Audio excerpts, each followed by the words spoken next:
എന്റെ നാട്ടിലത്തെ ലീവ് കഴിയാനായിട്ട് ഇനി ഒരാഴ്ചയും കൂടി ഉണ്ട് ട്ടാ. അപ്പൊ ഞാനും എന്റെ ആശാനെ കാണാൻ പോവാന്ന് വിചാരിച്ചു. ആശാന് കൊടുക്കാനുള്ള ചോക്ലേറ്റ്സ് ഒക്കെ മേടിക്കാൻ പോയപ്പോ നമ്മുടെ കുറച്ച് കുഞ്ഞു സബ്സ്ക്രൈബേഴ്സ് പിള്ളേരെയും കണ്ടുട്ടാ. ദീ കാണുന്നതാണ് ട്ടാ എന്റെ ആശാൻ. ഫേവർ ഫ്രാൻസിസ് എന്നാണ് ആളുടെ പേരിട്ട. ഫേവർ മാഷ് എന്നൊക്കെ പറഞ്ഞാലാണ് എല്ലാവരും അറിയുള്ളൂട്ടാ. തൃശ്ശൂരുള്ള ഈ കാണുന്ന അഡ്വർടൈസിംഗ് ഏജൻസിയിലാണ് ഞാൻ ആദ്യമായിട്ട് ജോലി ചെയ്തിട്ടാ.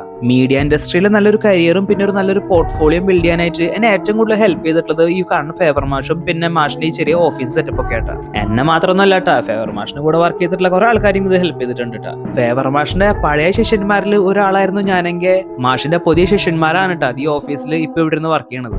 നമ്മുടെ ആശാനാണെങ്കിൽ ബ്രാൻഡിങ്ങിന്റെ ഒക്കെ ഒരു ഉസ്താദാട്ടാ. ഞാൻ ഈ ബ്രാൻഡിങ്ങിന്റെ ഏറ്റവും തൊട്ട് കാര്യങ്ങളൊക്കെ പഠിച്ചത് ആശാന്റെ കൂടെ ഈ ഓഫീസിലൊക്കെ ഇരുന്നിട്ടാ. നമ്മുടെ ആശാൻ ബ്രാൻഡിങ്ങിനെ പറ്റിയിട്ട് ഒരു ലോഡ് വീഡിയോസ് സോഷ്യൽ മീഡിയയിൽ എപ്പോഴും പോസ്റ്റ് ചെയ്യാറുണ്ട്. അങ്ങനെ ആശാന്റെയും പിള്ളേരെയും കൂടി ഇരുന്ന് ഭക്ഷണമൊക്കെ കഴിച്ചിട്ട് കുറച്ച് ഫോട്ടോസ് ഒക്കെ എടുത്ത് ആശാൻ തന്ന ഗിഫ്റ്റ് ഒക്കെ മേടിച്ച് തിരിച്ച് ഞാൻ വീട്ടിലെത്തിയപ്പോഴാണ് എത്രയും പെട്ടെന്ന് ദുബായിക്ക് തിരിച്ചു വരണം എന്ന് പറഞ്ഞിട്ട് ഓഫീസിൽ നിന്ന് കോൾ വന്നത്. ഞാനാണെങ്കിൽ ഇങ്ങനത്തെ ഒരു കോൾ വരുന്ന ഒട്ടും തന്നെ പ്രതീക്ഷിച്ചില്ലാട്ടാ.